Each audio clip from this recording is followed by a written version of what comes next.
What's going on, Panthers Nation? Whew, what a freaking day, man.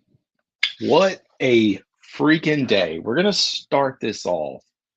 I just got to hear reactions, folks. So if you are tuning into this show, if you're on YouTube, if you're on X, wherever you're watching, drop a comment or leave a comment and just tell me what you think about this day. Tell me what you think about everything that transpired. Oh, man, it was quite a day. Quite a day for Panthers fans. Hey, taking just a minute to plug just because hey, I got to plug and I don't have sponsors or anything fun like that. So I will be on ESPN Wilmington tomorrow to talk about all this madness or chaos, whatever you want to call it, with Randy Slack and Slack on Sports. If you are in the Wilmington, North Carolina market, you can listen on the 101.7. That's the main channel I know. Or if you're outside of the market, you can download the Sunrise Radio app so you can listen anywhere you go, or of course your smart devices. So I do want to plug that. It will be at 11:15. Always appreciate Randy Slack for bringing me on. Y'all maybe seen the As Heard on ESPN Wilmington shirts that he hooked me up with. So I always appreciate that, being able to get on there, talk Panthers. And I actually wasn't planning on going this deep, but I am. It's pretty wild for those who this may be your first time you're hearing me, or maybe you've followed the show for quite a while. I just hit the 1 year anniversary with the show, and a lot of the progress of the show really started to stem from my connection with Randy. And I don't know how many viewers or listeners that I get off of the Wilmington segment, but it's definitely helped. It's helped me personally in my development and just feeling more confident talking about Panthers. So last year I went to training camp, for those who know the story, and I just happened to cross paths with him on X, and he saw, hey, you're putting out a bunch of Panthers content. And so he reached out to me and he was like, hey, how would you like to come on to ESPN Wilmington? I know you have a podcast and talk Panthers. And so that really started it. And since then, he's had me on multiple times, which has been fantastic. So, anyways, plug in that 11:15 ESPN Wilmington. Again, you can listen on the Sunrise app. Here we go. Hey, of course, yeah. All right, here we go. We got our spruce up there. The momentum and growth was all due to my father-in-law. Gotta agree with that one right there, right? I will give it because I'm not even lying, probably 50%. He's the one who said, you need to be on YouTube, you need to have videos. Because for those who don't know, I was just doing audio only content and of course promoting it on social, Instagram, which I've kind of given up on Instagram because it is what it is. But I didn't have the video content. He's like, you really need video. So he really did push me, and it's been a slow and steady pace, but we're getting there. So yeah, I'll give him some credit there too. Oh man, what a day. So Bernie kicking us off. He says, I expected the Burns trade, but not such a low return. Yep, that's a great place to start. And I think a lot of Panthers fans are in this same boat. And I should say this is going to be a shorter video today because I've already recorded something right before this that I'm going to put out after, so I don't want to spoil too much, but I do think it's worth jumping on here. I think a lot of fans feel that way. Very low return, especially when you hear all the rumors from last offseason. 2 first-round picks and a second-round pick. Whatever the compensation is, it was a lot more than what we got in return. So we're now talking about a second-round pick, which is pick 39, and then a 5th-round pick for Brian Burns. Brian Burns, man, I'm baffled at this. I'm baffled at the front office who continues to make these kind of decisions. And it was I just recorded, so things are fresh on my mind. Oh yeah, let's get the 500. I hope so, man. Throw that one up there. But I'm seriously baffled that Scott Fitter was part of the previous decisions, but guess what? Your boy Dan Morgan was also involved, and I'm giving him the benefit of the doubt. But Dan is not shy about coming on record and talking about it multiple times that Scott Fitter was like his friend and his best friend. I'm like, man, After this, let's just part ways. I hope you're still not going to him and hanging out at the bar and asking for advice or having him over, over the weekends and like, oh, should I do this or do that? I really hope like he's a great friend. He better not be your mentor because it kind of looks like it is early on in this process. And I know I'm giving him a little bit of slack, but you go back and look at the Christian McCaffrey trade. We lost that. It's obvious. Lost that trade. Christian McCaffrey, leading rusher in the NFL this past year. And I'm not here for the he was always hurt, he was this, it was time. Our rate of what we got in exchange, our return on that investment did not work out. Offensive player of the year. You now look at DJ Moore, and I know it's kind of hard to decouple DJ Moore from the draft picks, but we lost that. And I said it, I just recorded it. I don't care if we win a Super Bowl with Bryce Young. We lost this trade. When you look at all the things that were given up, DJ Moore, sixth in the NFL in receiving yards this past year. He had his best statistical season as a pass catcher in the NFL. Best in receiving yards, best in receptions, best in touchdowns. We are good at getting first round talent. Throw in Brian Burns. And again, I'm not here to argue about production. I've talked about the ups and downs. I've talked about his averaging 9 sacks. If he kept the Julius Peppers type career, and I'm not saying he's a Julius Peppers, but if he came that same average, you're talking about borderline top 15 all time in sacks. To give up what we gave up in return for him, it's kind of laughable. I don't know what to think. The pass rush, and I tweeted it out a few times today. Our pass rush is about to be a joke. It's already a joke because the other thing that's happening between this, Ettore Gross-Matos. He's another name that some Panthers fans are like, well, I don't want Ettore Gross-Matos here. And I'm like, he's a valuable guy as well. He showed promise, came on late. Out of the group of guys outside of Burns, he's probably the most productive. Ettore Gross-Matos signs a 2-year contract, $18 million, San Francisco 49ers. San Francisco's a pretty good team, right? You now look at who we have today.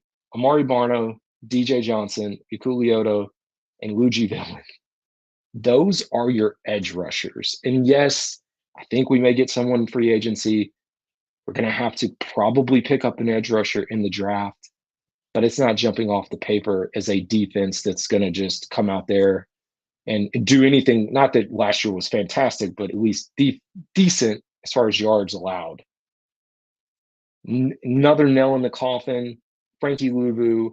We talked about Frankie Luvu. I've talked about him. You got to bring this guy back. If you really want this type of player, you got to bring back Frankie Luvu. And we don't. Frankie Luvu walks 3 years, $36 million to the Washington Commanders. Fun fact, Panthers play the Giants and Washington next year. Play both of those guys. The other thing is now we talk about the linebacker position. Linebacker position, a position of need. I heard Patrick Queen's name popping up a little bit, coming over from Baltimore. I'm not until I see it. But you look at our linebacker room right now, and I have to pull up my notes off to the side, and I'll tell you in 1 second. It's not great. Yeah, Shaq Thompson. I love Shaq again as a Panther, as a person, but he's coming off a significant injury. Chandler Wooten and Claudin Chairless. Those are your 3 inside linebackers. Your starting defense is getting worse and worse. If in fact Dante Jackson is cut, you've lost a cornerback. We did bring back Troy Hill. That's positive, right? Troy Hill, JJ Jansen, and Robert Hunt, which Robert Hunt was a significant signing in the interior offensive line. And you kind of couple that, Bozeman's likely gone, Von Bell gone. That was a shocker to me. Like, I've said Von Bell was safe. Von Bell was one of the best signings of the past offseason. Not that there were many bright spots, but I was like, we're letting him go. Now we're in the market for a safety, and you still have to address wide receiver.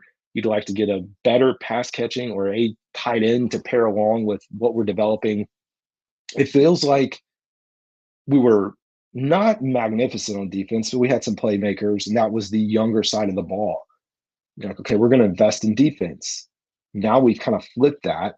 Now we're investing heavily in offense, or at least that's where you assume the money's going to be going with the signing of a guard for $100 million. Is that the best scenario? I don't know.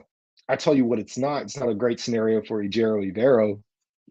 If I'm him, and I know he really didn't have a choice in the situation, if I'm him, I don't know how much involvement he had in these conversations about letting, some of these guys go. But I'm like, dude, you're cutting out 3 or 4 starters, high productive players that were on this team, and now you want me to come back and coach these guys up? I said it in the video I recorded, but I can say it now. One of the things that Canales talked about as an offensive coordinator last year in Tampa Bay was the lack of resources that went into the offense. In the offseason, they didn't make any splashes. They had Baker Mayfield come over, and good to him. He just got his money as well. But they have Baker Mayfield come over. But they didn't really need to invest that much when you have a Mike Evans or and a Chris Godwin on that side of the ball. So it's a little different situation. But where I was going with that is it feels like that's what he's telling Ejiro Evero. He's like, here you go, man. This is what you got. Work with it. It's a tough situation. It's not great for Evero with like thinking about head coaching candidacies, like, moving forward. This is not a great position. If you look back, a lot of people high on Eric Bieniemy saw him go to Washington, saw what happened with the Washington offense, how that just fumbled. I think there was a lot more to it than just that with Ron Rivera. Just everything didn't work out. But this feels like a situation with Ejiro Evero, who could be in that same spot. There's not really a good path with this in my mind, at least where it is today. Again, y'all know I'm very optimistic with this, but it's just tough to where we are. And I don't know, man. Let me hop back because I had turned over. Yeah, 30. Sorry, I'm catching up on the comments here. $30 million, and I'm guessing that's. Sorry, folks. I had been rambling and didn't have the actual comments. Yeah, that's what the Burns contract we end up securing. There you go. Thought you just named the starting lineup for Legally Pop Warner. Yeah, great. D-Nice 2G. Yeah, I agree with you, man. I don't think he felt like it. Let me throw this one up. Sorry, y'all. I'm getting used to throwing up the comments. It does feel a little bit like, are they really trying to tank? I mean, hard to imagine that they're trying to win right now. Yeah, that's the thing. Here's the thing, though. You say, all right, I'm gonna throw this one up there. You say that we're not tanking. I tell you what, you have seen the quarterback carousel, and I know Panthers fans, at least some of them, are not going to like it, and they don't. But number one, I always tell y'all I'm a Bryce fan. This is Bryce's window. He's got 2 years. You're looking at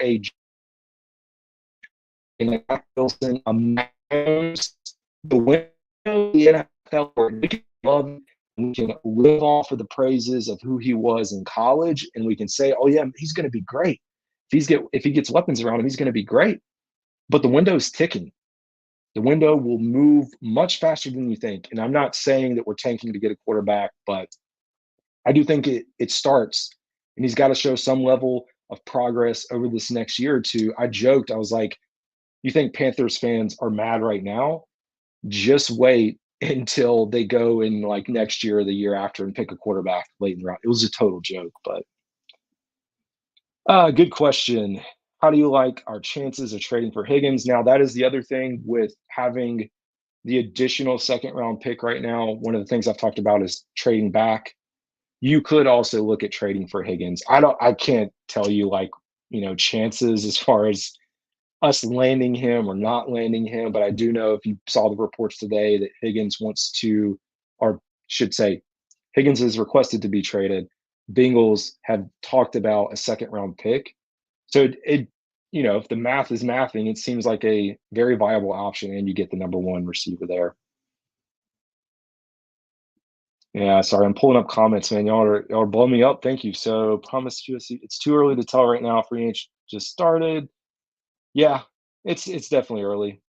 Definitely early, man. Too many holes to fill in free agency in the draft. Yeah, we do. I went through earlier and started just naming off all the positions that it's a lot, man. It's a lot of work that's gonna have to be done. Ooh, here we go. Love this one too. Relocate the franchise, temper it. I can't deny that, especially if I mention concerts and events to some of these Panthers fans, they will lose it. He's not from the Carolinas. Yeah. I don't know, man. It is a wild, weird time. We got another one agreeing there that he wants to relocate. I mean, run him into the ground. It's wild times, folks. But I